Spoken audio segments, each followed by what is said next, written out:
The ad was bizarre but straightforward enough. Late 50s male seeks woman in 20s to manage large-scale dollhouse. Candidate needs to maintain a household of 11 real dolls by tending to the daily wardrobe, grooming, and other needs of the dolls. Nothing inappropriate. $250 paid in cash at the end of every shift. A lot of women would be put off by that ad, but not me. Let's just say, I've seen some shit in my life. I was finally starting to dig myself out of a trash pile of childhood trauma by getting into a good college, when the reality of tuition fees set in.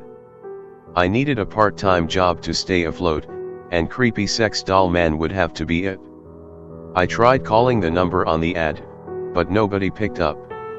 A few minutes later I got a text asking my name, age, and times of availability. Another text later, I was asked to start at 9 the following day. I was surprised at the ease of the interview, if you could even call it that, but I didn't feel like questioning it. Whatever the guy's deal was, that was his business, not mine. As long as he didn't breach any boundaries and paid me on time, we'd get along just fine. I wasn't stupid, though. I called my cousin Ronnie and told him what was going on and where I'd be the next day. Ronnie sighed but didn't question my decision. We grew up with the same shitty guardians, and he knew I could handle myself. Just be careful, Lou, he said at the end of the call, pack the bag, okay? Of course, Ronnie, I smiled into the phone, I'll be in touch if anything happens. The bag was a backpack of essentials for any kid that was unfortunate enough to grow up in a neighborhood like mine. My bag contained pepper spray, a Swiss Army knife, drinking water, a couple of protein bars, and a cheap disposable phone with Ronnie's number saved in contacts. I hoped for the best but prepared for the worst. Always. I was at the given address at exactly 9 o'clock the next morning. The house was breathtaking. A tall, asymmetrical two-story with whitewash walls and a multifaceted roof. The windows were different sizes and shapes, the panes a charming baby blue with glass that sparkled like morning dew on grass. I walked up the cobblestone path, admiring the clean-cut lawn and tulip flower beds that lined the perimeter. Maybe this won't be so bad, I thought, climbing the porch steps. I couldn't find a doorbell, only a large bronze knocker designed to look like some sort of horned creature, possibly a bull. It was as though the sculptor had chosen to make the beast in man's image, the result being a grotesque blend of the two. I banged the knocker 3 times and waited. Nothing happened. I tried again. No one came to the door. I pulled my phone from my back pocket just as it received a message from the Craigslist number. Go inside. The girls are on the 2nd floor. Whatever you're into, buddy, I thought as I pulled the door open and stepped inside. The entrance hall was everything the exterior suggested. Polished hardwood floors shimmered like glaciers on a sunny day. A needlessly large chandelier descended from somewhere far above my head. Quaint antique hall cupboards and paintings of flower pots tied the look together. It was all meant to be quite lovely, but something felt off. The interior seemed almost too precise, as though crafted after the idea of an old Victorian home. The passing of time generally implied a dash of ruggedness, and this place had none. A large-scale dollhouse, I thought, remembering the ad with a slight shudder. I clutched at the straps of my backpack, straining to hear any hint of life within the house. There was only the slight echo of my sneakers scraping across the floor as I crossed the hall on my way to the grand staircase. I lingered before taking the first step. It wasn't too late to turn around and find something less creepy to do. Sure, the pay was excellent, but my gut was telling me there was something very wrong with the house. Determination and a hint of curiosity argued with my better instincts and won. I walked up the carpeted steps. Hello. I called upon reaching the 2nd floor. No answer. To my left, a door stood open, revealing an old-school parlor room. I stalled before entering, realizing that the distant concept of 11 life-size dolls had been far more agreeable than the actual sight of them. What can I say? The dolls were exquisite in a vacant, detached sort of way. Someone had dressed them in a variety of colorful nightgowns and bathrobes. Some faced windows, others were seated around a coffee table. All were positioned in poses that were meant to look natural. Their size was that of your basic, petite woman, with some evident variation in the hip and breast departments. There were blondes with blue eyes, sultry brunettes, a redhead, African Americans, Asians, you name it. One even had rainbow-colored hair and blue lips. "Louisa," a soft voice interrupted my doll-induced trance. My right hand instantly went for the pepper spray as I whirled around in one swift, jumpy motion. "Jesus," I muttered, slipping the spray back in place, "you scared me, lady." The owner of the voice was a tall, thin woman well into her 50s. She wore a long, red cardigan that she buttoned over a lilac turtleneck and a full-length, plaid skirt. The entire outfit was so hideous that I barely even registered the fact that the woman herself was attractive for her age. She had a very dignified sort of face, with a dainty nose and knowledgeable eyes. A good amount of thick, graying hair was tied back in a low ponytail. "My apologies, Laugia," the woman smiled politely, "I didn't mean to scare you." "It's Lou actually," I mumbled, trying to compose myself. "Nice to meet you, Lou," the woman's smile held, though her gaze sharpened. "My name is Mrs. Claymore and I am the mistress of Vanderley House." "First time I been in a house with a name," I replied, watching her face. Much like my surroundings, the woman carried herself in a manner of welcome, but it all felt a bit scripted. "I believe my husband has given you the general gist of your duties here at Vanderley." "Well," I surveyed the kinky mannequins lounging around the room, "the text messages mentioned I would have to watch the dolls." "Yes," she spoke slowly as though addressing a small child, "you will be acting as the part-time manager of the household. In essence, you will be filling my shoes while I'm away." "I see," I nodded, feeling uneasy. For the next hour or so Mrs. Claymore took me around the house, showing me the different rooms and explaining my increasingly bizarre work tasks. Every morning, I was to change the girls into their daytime outfits and carry them around the house, setting them up at their respective activities. I would learn the dolls' names and activities from a chart. My shift would end around the time the so-called hygienist showed up to perform cleaning procedures on the dolls. "If all that is clear," Mrs. Claymore concluded, "I will leave you to your job." "All right," I nodded, struggling with my apprehensive feelings. I let out a long breath as soon as Mrs. Claymore retreated downstairs. If ever there was a master at not asking questions, it was me. And yet, I had so many. Everything about Mrs. Claymore indicated that she was an intelligent, proper sort of woman, and I just couldn't reconcile that image with the things she was saying.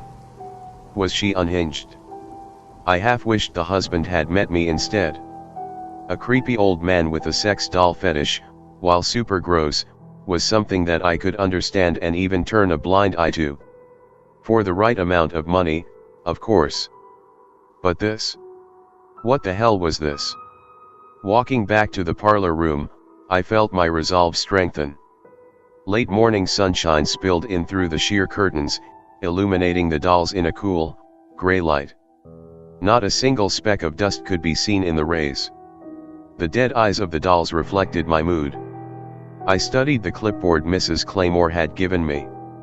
It contained the aforementioned doll chart printed on a crisp, expensive-looking sheet of paper. Cynthia was the first doll on the list. With a flicker of dread, I stared at the tiny picture printed on the page. The photograph, while small and a little blurry, was clearly of a real person, not a doll. It showed a pretty redhead somewhere outside, with locks of hair lifted by a gust of wind. I scanned the room, quickly locating Cynthia in a nearby armchair. The resemblance to the person in the picture was uncanny. I walked up to the doll and stared at her face, reaching out a hand to graze a cheek with my fingers. She was definitely a doll, not a person. Even so, the fact that her image was molded after a human being felt all sorts of wrong. I turned my attention back to the chart. Cynthia, 21yo, 57/122 lbs, biochemistry student, plays violin, 11 a.m. violin lesson in drawing room, 12:30 quiet reading time in study. What an oddly specific type of girl. Hardly your average boner inducer. Scanning the other 5 entries on the page disturbed me more than I could say. Valeria, 20yo, 57/107 pounds, athlete, ballroom dancer, 11 a.m. dance lesson in drawing room, 12:30 yoga in downstairs hallway. Gina, 22yo, 56/121 pounds, barista, cat lover, 11 o'clock disciplinary session in entrance hall, 12:30 quiet reading time in study. Katrin, 25yo, 55/115 pounds, nurse, enjoys video games, 11 a.m., dance lesson in drawing room, 12:30 yoga in downstairs hallway. Angelique, 21yo, 57/135 pounds, unemployed, recreational drug user, 11 a.m., double disciplinary session. Madison, 28yo, 56/118 pounds, daycare teacher, enjoys reading, 11 a.m., dance lesson in drawing room, 12:30 quiet reading time in study. My hands trembled as I finished reading the last entry on the page. There have been so many times in my life where I have felt helpless and afraid. While horrible, each instance had an identifiable source of danger. A drunken uncle, an abusive social worker, a school bully. It was easy to work through fear when you knew what to expect. The place had me stumped. There was something very wrong about it, about Mrs. Claymore and her yet-to-be-seen husband. About the dolls that were meant to look like real people. I knew then that I should leave, but there was a part of me that didn't want to. Call me the collector of evils, but I just had to know what sort of fucked up darkness lurked the serene halls of Vanderlei House. I left the parlor and located the closet, a room on the second floor which was dedicated to all 11 doll wardrobes. I'd caught a glimpse of it during the walkthrough, but didn't get a chance to take it all in. It was the size of a bedroom, with shelves of shoes, folded clothes, and hanging garments lining the walls to my left and right. The other end of the room consisted of a mirror wall. I stared at my small frame reflected in 4 distinct angles. A couple of jet black curls fell loose from my ponytail and I tucked them behind an ear.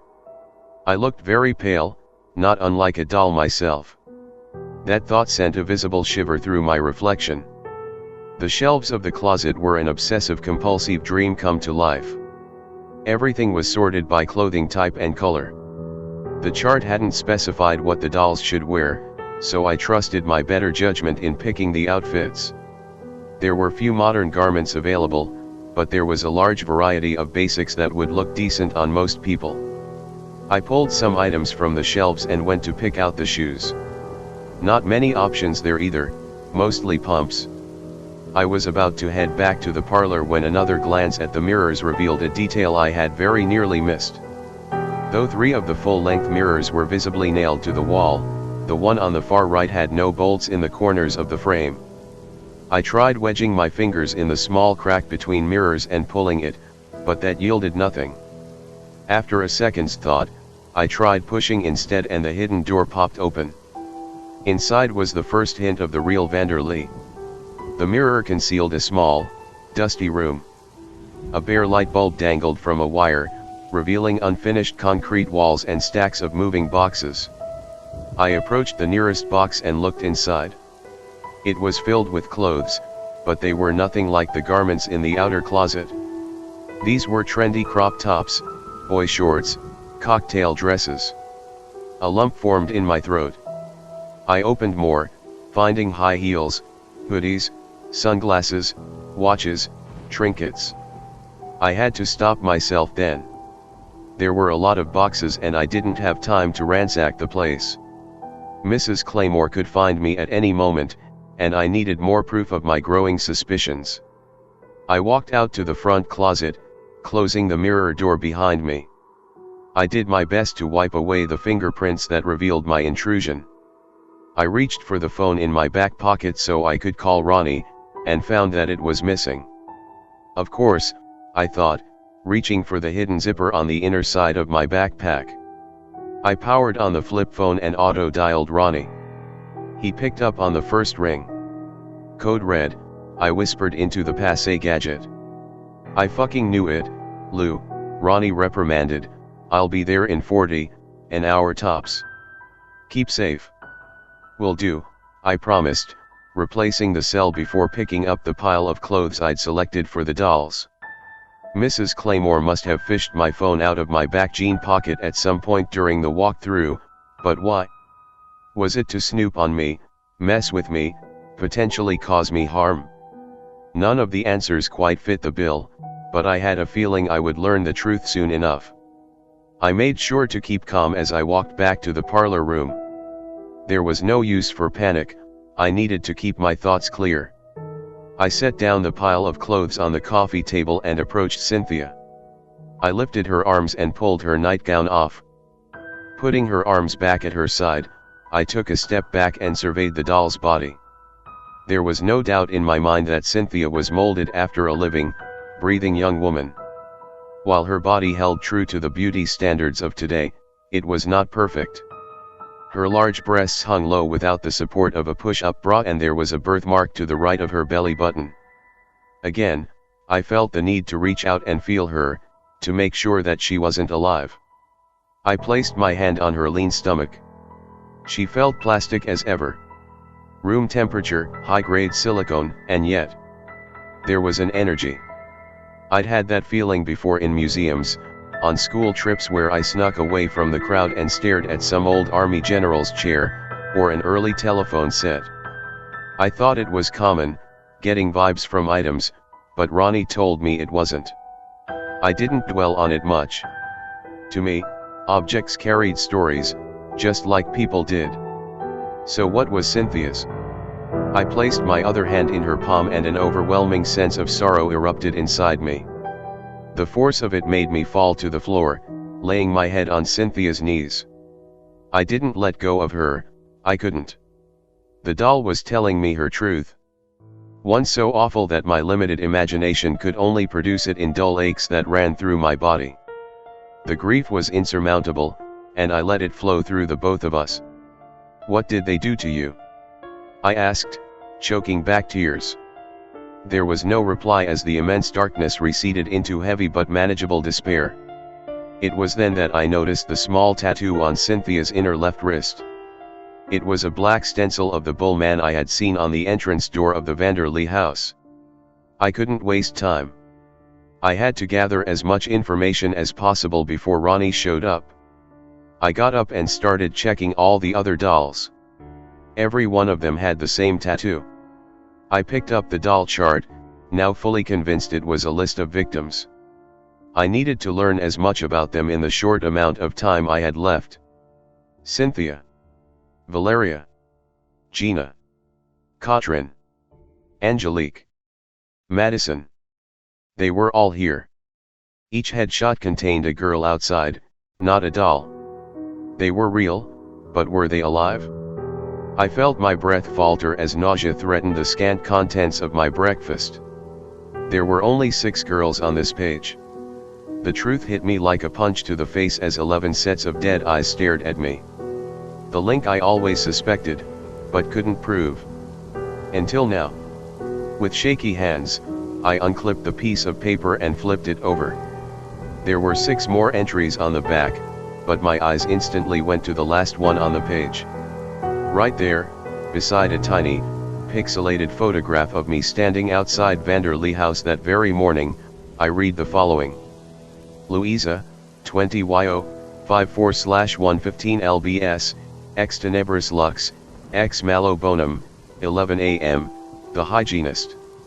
A door slammed downstairs, and though I wished with all my being that it was Ronnie arriving early to get me out of this mess, the large Roman numeral clock on the wall of the parlor told me that it was far too soon to get my hopes up.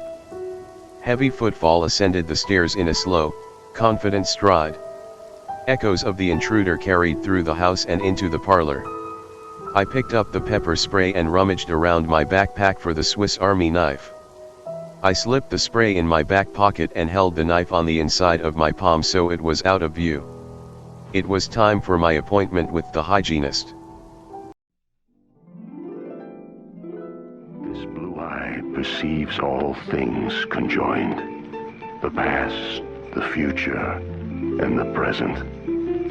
Everything flows, and all is connected. This eye is not merely seeing